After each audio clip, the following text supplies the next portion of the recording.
Thinking about that is already stressing me out. Oh my goodness. You're gonna spend your whole day or a couple of days doing number 2. We're considered the most respectful people in Nigeria. Hello friends, this is Jums of the Jums TV. Thank you for stopping by and you're welcome.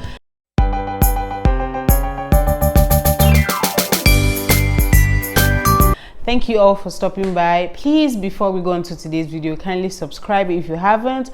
Watch my videos, watch my ads, of course, share, leave a comment, like as well. Thank you. So in today's video, I'm just going to be talking about some of the things that I never knew I'll do until I came to Ghana. Okay, well, they are not bad things actually, but I never really thought there were things that I would consider full-time until I came to Ghana. Okay, so before we go on to the main crux of the matter, I want to use this opportunity to encourage each and every one of us going through hard times now. These times too shall pass. Okay, let us hold on to God, hold on to his promises. This is just encouraging you guys to please just hang on. Now, for those of you who may not know, I don't know, I say this almost every time in my video, but still, I mean, this could be your first time. For those of you who may not know, I'm Nigerian. I'm from the Yoruba speaking tribe of Nigeria, right? So where I come from, we're considered to be the most respectful. I say respectful because some people say that our respect has some comma here and there, but to be honest, we're considered the most respectful people in Nigeria, because we greet for everything. You're sitting down, eku joko, you're standing, eku duro, you are just coming back, ekabo, they just greet you for everything. So we're considered respectful. That of course means that we greet our elders, and there are certain ways we greet. So as a lady, you're supposed to genuflect, kind of. Traditionally, you're supposed to kneel on both knees. Okay, kneel on both knees, not knees, kneel on both knees. Knees, okay. So when I came to Ghana, I realized that you don't necessarily, in fact, correct me if I'm wrong, you don't have to kneel to greet your elders. So the first occasion or the first function I ever went to, where I had a lot of elderly people, I was just told to shake.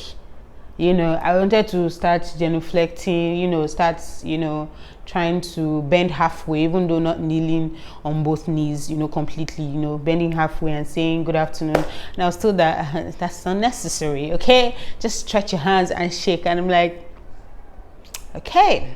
If you try that where I'm coming from, there's this idea that they will send you back to your father's house, meaning that they will take you back home, like to tell them you ain't got no respect, okay? So that's just to say that, I mean, different people have their different ways of doing things. The fact that this person is doing this thing does not mean it's better than the other person's own. Different people, different culture, different beliefs, different systems. So, I mean, I soon realize that really handshake is a thing.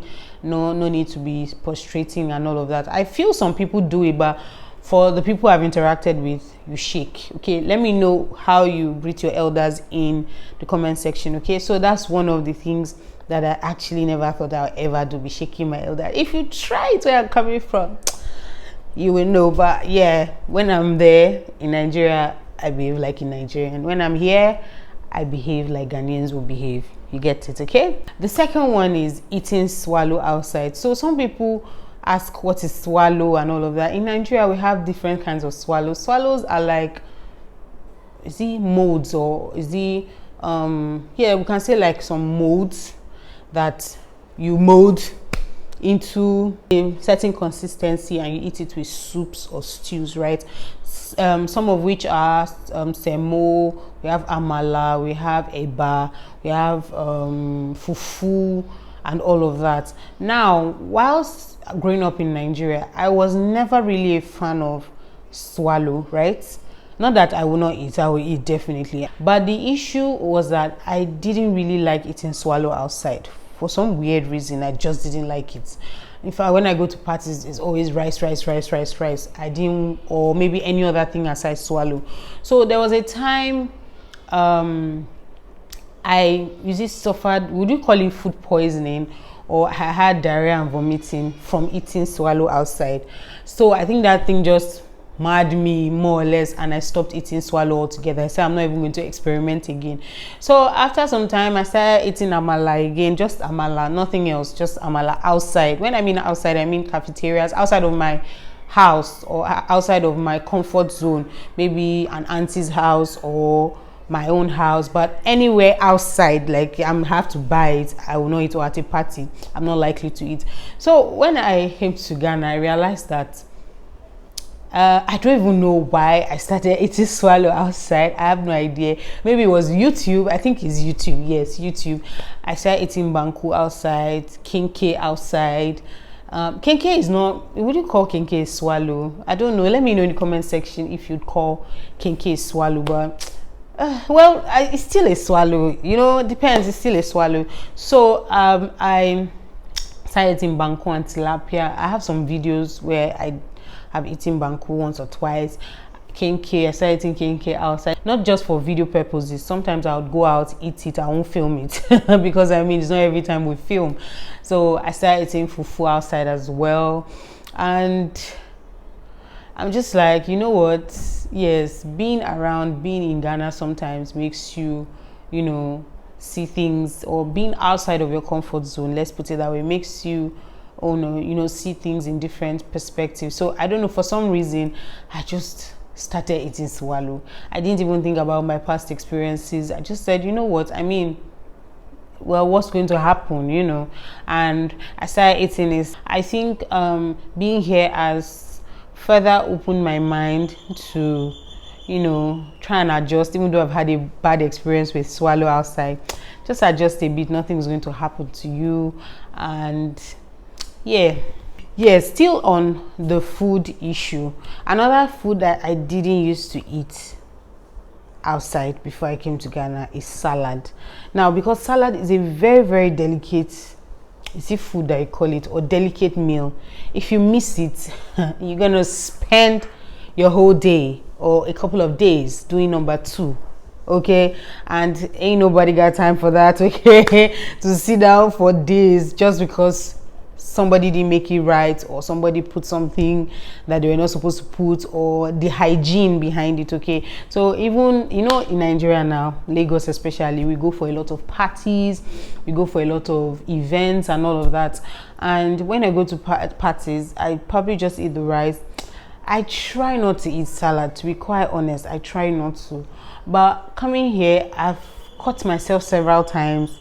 When I eat wache, they put the salad, but I'm still very careful. Well, it depends on where I'm buying the wache, you know. Sometimes you can just see from the ambience, from the person selling it, you can just tell, should I don't think I should eat the salad, or I should eat the salad, you know. But the fact that I now eat it doesn't mean I eat it everywhere, okay? Because I'm still careful. There are leaves, there are vegetables. If they are not properly made, things can go wrong, okay?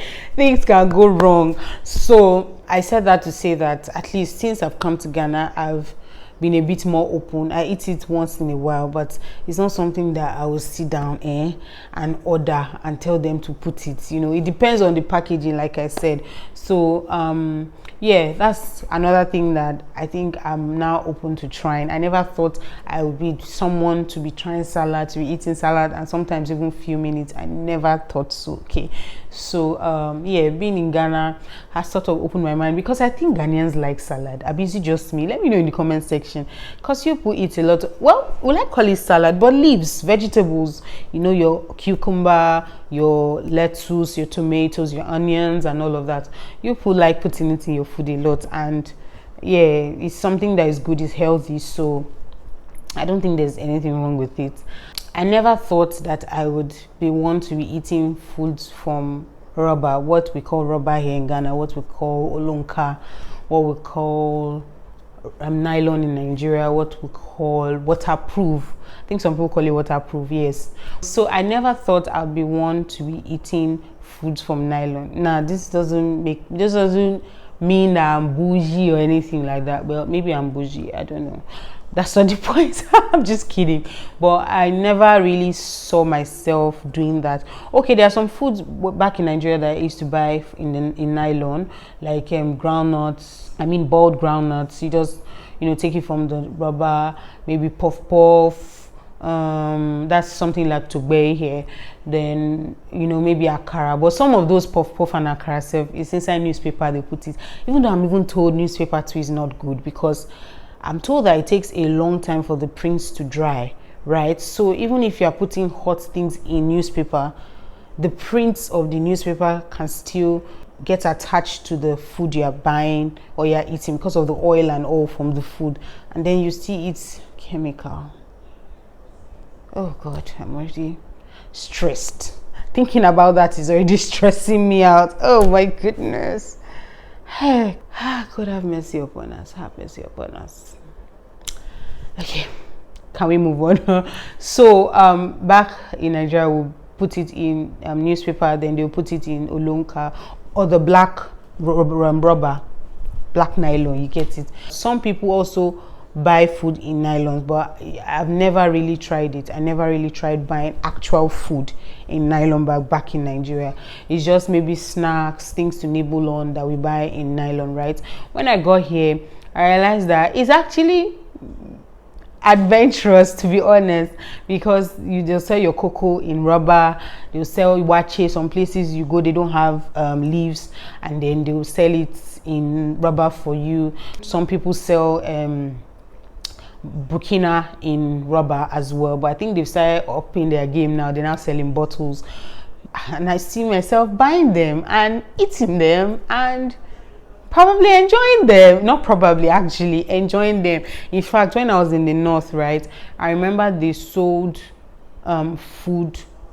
I don't know if they sold it to me. I'll check the videos. I can't quite remember. Or they sold it. I saw them selling it to people in a rubber bag.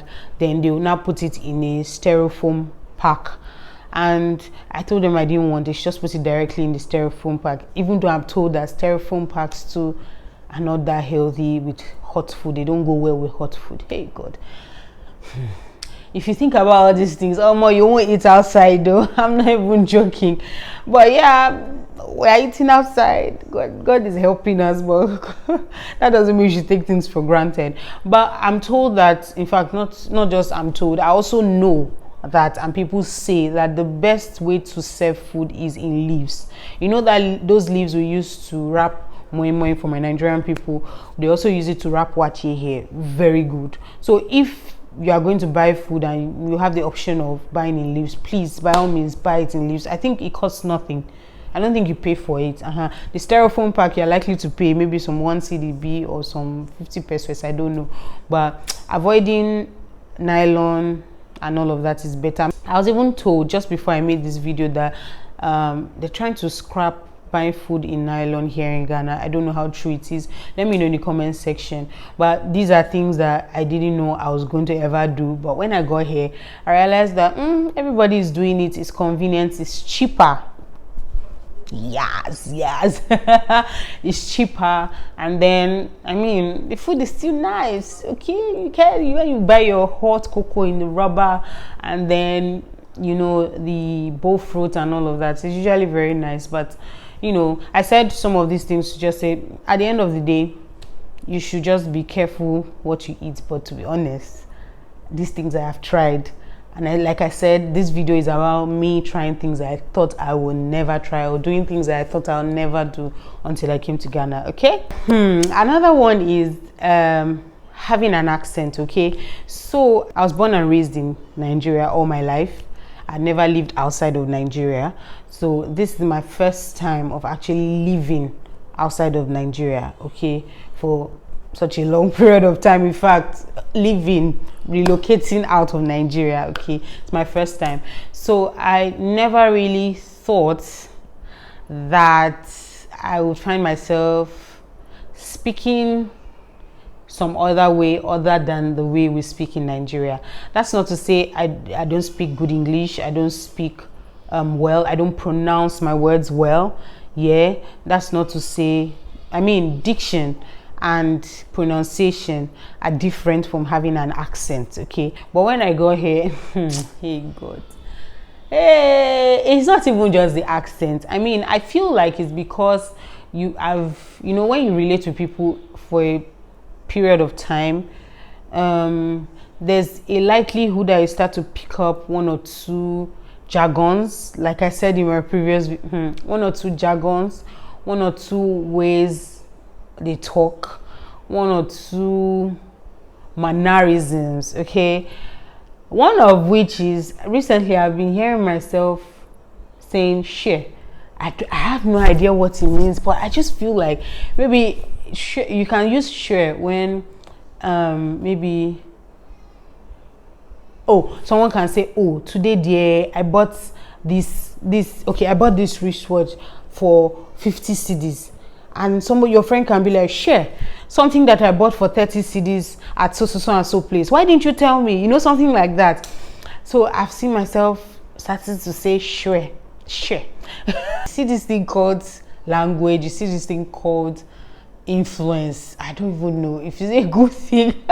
So I see myself saying share sometimes, you know, my mannerism. That, in fact, the most common one I keep saying is when I say something, before you know it, I'm saying you know. And some of my pronunciations, I'm told, yes, I'm told, everyone has said it, that I'm starting to sound very Ghanaian. I don't know. I don't know. It's high time you guys got me my citizenship, because, you know, I'm just kidding. But these are some of the things that I have seen myself doing since I came to Ghana. Ghana is a very interesting place. Ghanaians are even a more interesting people than the place itself. Ghanaians are very interesting people. So I don't know why I said that, but yeah, they are quite interesting. And if you get to know them, I mean, you don't have a problem. If you get to understand the way they do their things, you don't have a problem. Anyway, I hope you enjoyed this video, and I hope you've learned a thing or two, because I mean, this channel is all about sharing information, you know, gisting, and also making sure you go with something from each video you watch. Okay, thank you so much for watching, and I'll see you in my next video. Bye.